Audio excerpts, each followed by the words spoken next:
Right, so we've had Beth's analysis, we've had Ed's analysis. What are the government saying? Earlier, I spoke to the Work and Pensions Secretary, Liz Kendall. Thank you very much for being on the programme. So, talk to me about today. What was it all about? It's about saying to people, being pretty direct with them, this is how you can judge us.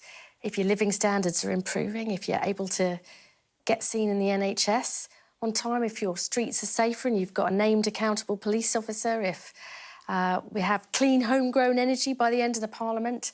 And for me, the really, really important thing of a record number of children starting school ready to learn. This is how we will improve people's lives, and they'll judge us at the next election. They will judge us for good or for ill. Yeah, hopefully for good. That's we intend to deliver, yeah. So you've got 6 milestones, 3 foundations, 5 missions. I mean, how are you remembering them all? Have you got flashcards? Are you scribbling them on the back of your hands? I don't see it as that complicated. You know, there are some just basics. Economic stability, secure borders and national security. That's just the basics, OK? And then we have some really long-term challenges that we are focusing on as a country, as a government for the country. But this is saying to people, this is the real concrete difference, the things that matter most to you. And, you know, there's been some criticism on they're not that ambitious. But actually, if my constituents' living standards were improving, they had a home they could call their own, they could get seen in the NHS and they felt safe, that would be a transformation. There's one thing that I guess I'm slightly struggling to get my head around today, because you're putting forward these 6 milestones, these 6 priorities that, as you say, you can be measured and judged on. But they seem, I guess, a bit out of step with the budget, which is your big policy platform that you've actually done so far. So take growth, right? You know, one of your top missions to kickstart economic growth, your top milestone, raising living standards, higher sustained growth in the G7. But the impact of the budget is to reduce growth in the medium term. So I don't agree with that. I think that the budget involves some really hard, difficult decisions because we had to sort out the public finances. And I think anybody who's gone in to run a business or a charity or a public sector organisation knows if you go in and you're spending more than you're bringing in, you're never going to be able to make big changes because you've got to get that right first. And there were some real things that helped people in the budget to put more money in their pockets. The rise in the minimum wage, 22 billion for the NHS. That is absolutely at the heart of this document. Growth, which is one of the things you're asking us to judge you on, and the budget was not good for growth. And, you know, your milestone on growth to raise living standards in every part of the country. We can have a look now at some analysis that our economics editor, Ed Conway's done on the budget impact on raising those living standards.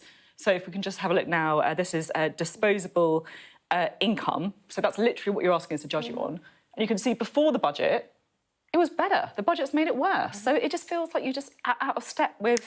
No, I really see this as this sort of once in a parliament, deal with the problems. And I know that's been difficult. It's been extremely... But you can't just say, oh, look, these are our milestones, but just ignore that one massive thing we did with the budget. I don't agree with that. I don't agree with that because you have got to, if you are spending more than you're earning, you've got to sort out the public finances. That is what Rachel Reeves has done. But crucially... But your budget is at odds with your stated priorities. She has also put in place the longer-term decisions to get the fundamental investment we need in this country's infrastructure to get it growing again. But the budget's made it harder for you to meet these milestones. You know, it's like, you know, saying you're going to meet the milestones, but you're just going to tie your legs together I don't agree. Well, certainly, 22 billion for the NHS is going to make it easier for us to hit our target of 92% of patients being seen within 18 weeks. That's really important. And actually, sorting out your budget, making sure you're not spending more than you're bringing in, you can't build the change that we need unless you've got those firm foundations, and that's what the budget did. Well, let's take another milestone and look at the budget impact. One that I know that you feel very strongly about. Giving children the best start in life, with a record 75% of 5-year-olds in England ready to learn when they start school. But the budget made things harder for childcare providers. They're going to be hit by the national insurance changes. They're also going to be impacted by the minimum wage. And it's not just me saying it. Juna Sullivan, Leaf, for example, who runs that wonderful nursery, is brilliant. Fantastic. She tweeted to say that the national insurance rise is a huge burden for us. Is the government trying to kill the early years sector? definitely not. You know, it's a sector that we want to champion, and I know that those the details of those settlements will come out in the usual way. But what I want to say is why this is so important. I know why it's important. I'm not disputing why it's important, but what I'm saying is you've got this aim and the budget is not helping you meet the milestones. So should we judge you on what you say or what you do? But we've also put over £1 billion extra into those early years services and support. And there's big reforms we also have to make. That was at the heart of this, about how we work with health visitors and midwives in the various early years. You know that pregnancy, the first year of life, that's a really, really critical point. And we've put £22 billion extra into the NHS. So I know there were difficult decisions in the budget to make sure that we balance the books. That's been tough. The reason we call it a difficult decision isn't just some cliche, it's because it's difficult, but that's the foundation we've got to build on. And there are big plans to expand or create new 3,000 nursery places. I think that's so important including in our schools. Do you think that will make a big difference? Do you think that the government should look again at some of the impact of the budget on early years providers? Because they're saying things are really tough, right? I've spoken to, Zoe Raven of Acorn Nurseries on the show recently. She says, look, this budget is really, really hard. And the details of that funding and those allocations will be made by the Education Secretary. And I know she's really, really aware of the pressures that nurseries and other childcare providers are under. But we have also put that extra investment in. And the reason this is so important is because poorest children in my constituency start school up to 18 months behind their better-off peers. And when that happens, they are playing catch-up for the rest of their lives. You know, I've campaigned for this issue of every child starting school ready to learn for probably 20 years.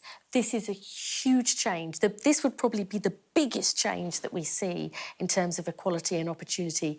Extra money is going into the system, real reform too, not just into childcare, but into the NHS. And together that will make a big difference. You talked there about the poorest children being left behind at a very early age. And in your milestone of giving children the best start in life, you say, critically, this means tackling the scar of child poverty, which limits opportunities and holds back life chances. And yet in the budget, again, I'm going back to the budget, you decided to keep one of the main drivers of child poverty, which is a 2-child cap on benefits. Well, we will be producing our bold and ambitious cross-government strategy on tackling child poverty. You can see spring. where I'm going here. Yeah, but let me say... Your big thing was the budget, and yet if you look at many of these things on childcare, on child poverty, on growth, you're at odds. But you're picking one thing. You're not saying that we actually extended the Household Support Fund, including for the poorest families, by £1 billion this year. We introduced our new fair repayment rate in universal credit, slashing the deductions. Gordon Brown says the 2-child limit is condemning children to poverty and it should be scrapped. I am under no illusions as to what the social security system and the Tories changes have done to child poverty. I've got a third of kids in my constituency growing up poor. But the change, our new fair repayment rate, gives 1.2 million of the poorest households, on average, £420 a year. There is more to do. We will produce that strategy in the spring. But it's not just social security, because the only way to tackle child poverty in the long term is get more people into better paid jobs, which is what I'm trying to do in my department and what we're trying to do by getting growth in every corner of the country. So we've got these targets, these milestones, as you say. What happens if you don't meet them? Well, the public will make their views clear in the ballot box. That is the beauty of our great British democracy. OK, thank you very much indeed.